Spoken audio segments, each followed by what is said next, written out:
The morning I got the call from Hartwell and Associates, I was standing in the kitchen in my socks eating cereal over the sink because there was no clean bowl. My husband had used the last one for popcorn the night before and left it on the coffee table. I remember thinking I should say something.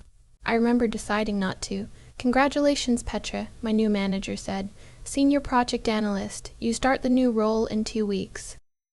I stood there holding my spoon and I didn't make a sound. Not because I wasn't happy. I was. I'd been waiting for that call for 3 years, and when it finally came, the first thing I felt wasn't joy. It was something quieter. Something that asked, will anything actually change? I put the spoon in the sink and walked to the bathroom mirror. I don't know why. I just needed to see myself for a second. And when I did, I noticed the circles under my eyes had gotten darker. I noticed the way my shoulders sat, a little forward, a little caved in. The posture of someone who'd been carrying things they weren't supposed to carry alone. I was 31. I looked tired in a way. Sleep didn't fix anymore. I straightened up, took a breath. Then I heard my husband's alarm go off in the bedroom. The one he would hit snooze on 3 times before actually getting up. I went and started his coffee. My husband's name is Connor. We met in college, got married at 26, moved into our house in suburban Ohio when we were 28. He is not a bad man. I want to say that clearly, because what I'm about to tell you isn't a story about a monster. It's a story about something quieter and harder to name.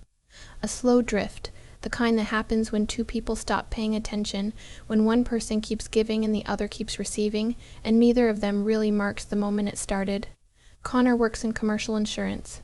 He has a stable job, goes in every day, comes home, watches TV. He's not lazy in a dramatic way. He just coasts. And for a long time I let him because it was easier than the conversation, and because some part of me believed that being the person who holds everything together is just what you do. You do it without thinking. You do it until you can't remember doing anything else. I paid the mortgage. Not because we agreed to it, we never formally agreed to anything, but because I made slightly more and it made sense at the time, and then it just kept making sense, month after month, year after year. I handled the insurance, the car maintenance appointments, the grocery runs, the dentist scheduling, the birthday cards for his mother and his sister. I tracked our savings. I meal prepped on Sundays so there would be food during the week. I kept us afloat in 100 invisible ways that don't show up anywhere you can point to. Connor paid for his own expenses, his truck payment, his golf membership, his Thursday night poker games with the guys from work. He contributed to the joint account, but not consistently, and when I mentioned it, he'd say, "Oh yeah, I'll transfer it this week," and sometimes he did, and sometimes he did, and I stopped bringing it up because the energy it cost me wasn't worth what I'd get back. None of this happened all at once. That's the thing. You look back and you can't find the exact moment. You just find the accumulation. I told him about the promotion at dinner. I made his favorite, chicken piccata, because I was happy and I wanted to share it. And I thought maybe this was the thing that would shift something between us. The thing that would make him see what I'd been building, what I'd been working toward, what we could do now with the raise that came with it. He looked up from his plate and said, "That's great, babe." Then he looked back down. "It comes with a 30% raise," I said. "I was thinking we could finally... You're going to be working even more hours, aren't you?" It wasn't a question. It was an accusation with the inflection of a question. I said, there'll be an adjustment period. You already work late 3 nights a week. Connor, I'm just saying. He stabbed a piece of chicken. I'm saying it's a lot. I looked at him across the table. This man I had organized my entire adult life around, and I thought, this is the response, this is what 3 years of working towards something gets me at this table. I said, okay, that's all, just okay. And he moved on to talking about something that happened at work that week, and I sat there and I ate my chicken piccata, and I told myself it didn't matter. He'd come around, he just needed time to process. The real conversation happened 2 Sundays later. We were in the kitchen. He'd slept in, I'd already done 2 loads of laundry, paid the monthly bills, and started a grocery list. And he came downstairs in his basketball shorts, and poured himself a cup of the coffee I'd made, and sat at the kitchen island and said, "I've been thinking." Okay. I said. Now that you're making so much more money, he said, I think we should do separate finances. I put down the pen I was holding. Separate, I said. Like you have your account, I have mine. We each pay our share of the household stuff 50-50. He was looking at his phone while he said this. That way it's fair. Equal. You know you're not subsidizing me anymore? I stood very still. Connor, I said slowly, I am currently paying the mortgage, the utilities, the home insurance, and most of the groceries. Right, that's what I mean. We split it going forward. That's not splitting it. That's you opting out of what you already owe and starting fresh. He looked up. His expression was the one he got when he thought I was being difficult, slightly impatient, a little confused. Like the problem was my inability to see his logic. I'm not opting out of anything, he said. I'm trying to make it fair. It wasn't fair before. He sighed. He actually sighed. See, this is why I didn't want to bring it up. And then he said something I have turned over in my mind 100 times since. He looked me in the eyes and he said, You've been acting like I owe you something because you make more money. That's not a partnership, Petra. That's you holding it over me. I heard the words. I heard every single word. And something in my chest went very quiet and very cold. I said, Fine. Separate accounts. We'll talk about the numbers this week. He nodded, satisfied. He picked his phone back up. He asked what was for breakfast. I told him I hadn't made anything yet. And I walked upstairs. And I sat on the edge of the bed. And I did not cry, which surprised me. I just sat there thinking about all the Sunday mornings I had gotten up early and made breakfast, and he had come downstairs to a table that was already set, and how he had eaten it and never once asked how it got there. My mother-in-law's name is Bet. She's 64, teaches water aerobics, makes the best lemon squares I've ever had, and is one of the few people in my life who has ever looked at me and actually seen me. She and Connor's father divorced when Connor was a teenager, and she raised Connor and his younger brother mostly on her own. She never remarried. She worked as an office manager for a medical practice for 20 years. She is not a woman who romanticizes sacrifice. She came over the following Saturday for lunch. It was her and me and Connor, which was normal. She lived about 20 minutes away and came by once a month or so. Connor had mentioned we'd been talking about restructuring finances, and I think he said it in a way that made it sound mutual, modern, healthy. An upgrade. I had made sandwiches, set the table, the kitchen was clean, the house looked the way it always looked when Bet came, warm, put together, the version of our home that existed because of me. Connor was on his phone when Bet arrived. He waved from the couch. She hugged him, then came and found me in the kitchen, and her eyes did this quick sweep of the counter, the food, the set table, and then they landed on my face, and she said very quietly, How are you, sweetheart? Not a question. Bet never asks how you are as a formality. I'm okay, I said. She looked at me for another half-second. Then she nodded once and picked up a sandwich. We sat at the table and Connor started explaining the new financial arrangement with the energy of a man presenting a business proposal. 50-50 split on household expenses going forward. His account, my account, clean and fair. Bet listened. She is a listener. She doesn't interrupt. She doesn't react on the surface. She just takes it all in. When he finished, she said, And what's the split on the backlog? Connor blinked. What backlog? The years Petra carried the mortgage and bills on her own, Bet said, the same tone she'd used to ask about the weather. What's the split on paying that back? The air in the room changed. Connor said, It wasn't like that. We just had different incomes. And now you want equal responsibility going forward, but no accounting for what came before. Bet set down her sandwich. Connor, I know how much this house costs. I know what you drive. I know what you make. She looked at him steadily. I also know how much your wife makes, and I know she's been carrying this household on her own while you've been building a savings account. Connor looked at me, like I had told her. I hadn't told her anything. She had simply paid attention. Mom, he said, this is between me and Petra. I know it is, she said, and I'm not getting in the middle of it. I'm just telling you what I see. Because I love you and what I see scares me. Silence. Then Connor pushed back from the table and said he needed some air and went outside. Bet and I sat there. After a moment she reached across the table and put her hand over mine. "How long has it been like this?" she asked, and I didn't know what to say. Because the honest answer was, I don't know. I genuinely don't know when it started. I just know I'd been standing in it so long, I'd stopped noticing the water rising. "A while," I said. She nodded. She didn't say anything for a moment. Then she said, "You know I used to do everything for Connor's father, too. Every single thing, and I told myself it was love." She looked at her hands. "It wasn't love. It was fear.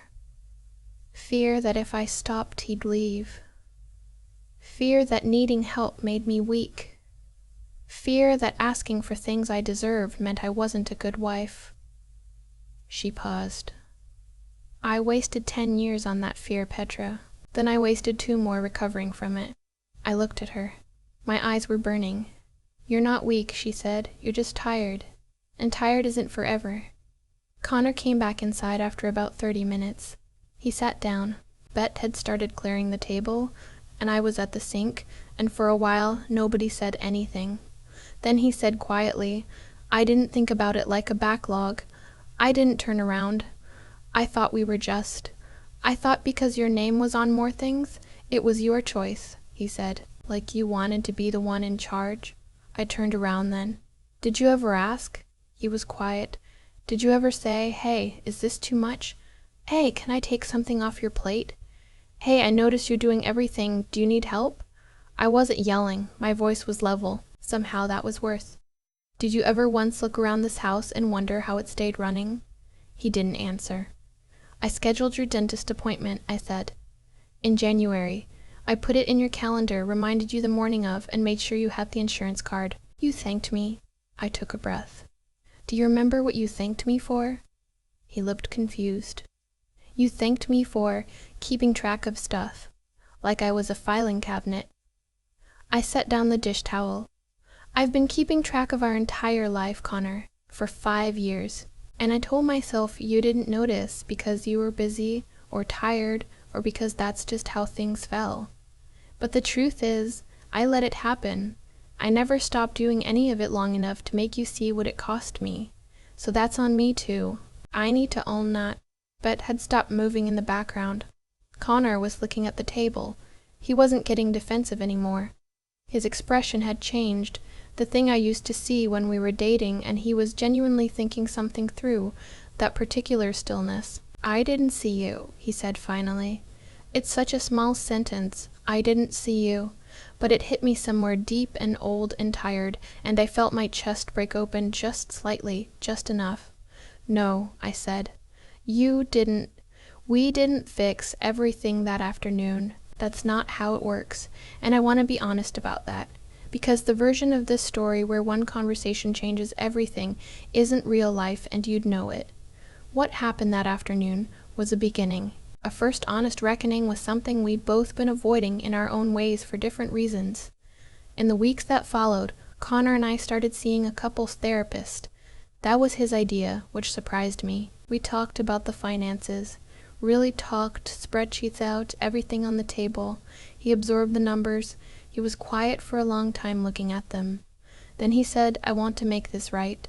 I don't know exactly how, but I want to." That was enough. Not forever, but for the moment it was enough. We didn't go 50-50.